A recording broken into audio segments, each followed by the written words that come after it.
Now, this morning, this whole message is not about some ancient culture and polytheism or just, these people over here and this idea. This is about you. Even if you've been a Christian for 40 years, many of you function as polytheists because you actually worship idols and gods that you don't even know you do. You go into the city of Vancouver and you're baffled by how beautiful the buildings are and how slick the cars are and how cool the fashion is. And Paul goes in and he goes, my heart is provoked and broken for how enslaved you are.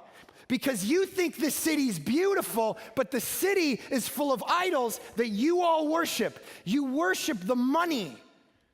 And what he says is when you worship money, when you worship a car, when you worship your reputation, when you worship your work, when you worship your art, when that's how you get all the satisfaction and all the joy in your life, your status. I've seen people worship their spouse, right? Where people look to their spouse as, man, this is where I get my meaning. This is where I get my value. This is an idol.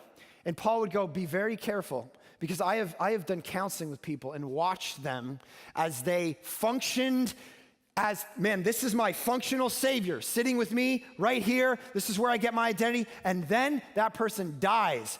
What happens when you bury your savior? Who rescues you from your broken heart? Who helps you? Who cares for you? If the thing you got your identity from dies and goes away, this is us. What does Jesus do when he says you cannot worship both God and what? What? Mammon.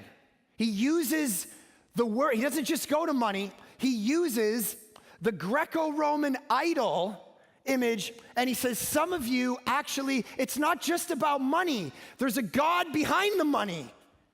And this is why Paul's mad. He's like, don't you see it? You're not enslaved to money. There's a spiritual reality behind the money that's enslaving you so that you can't see the true God. And there's a spiritual reality behind when you elevate anything that becomes more important to you than God, including your family, including your kids, including your spouse, including your reputation, including sex, including all of these things are idols. So don't think this is some ancient wacky culture out there and Paul's calling them out and this has everything to do with this room. Even if you've been a Christian for 50 years, many of you function as a polytheist, the way that you think, the way that you worship, the way that you function in life. And here's one of the massive challenges and rethinks. Paul comes in and goes, you got to rethink the God you're worshiping.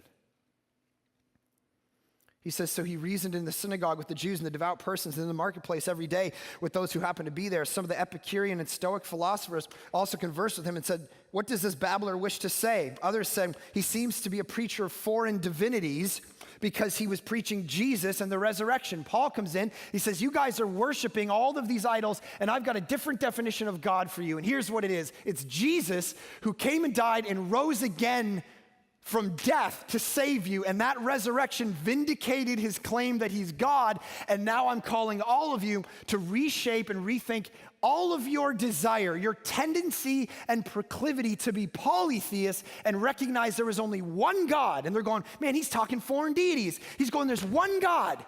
He came in the person of Jesus to save you. This is what I'm challenging you with. This is what he's doing.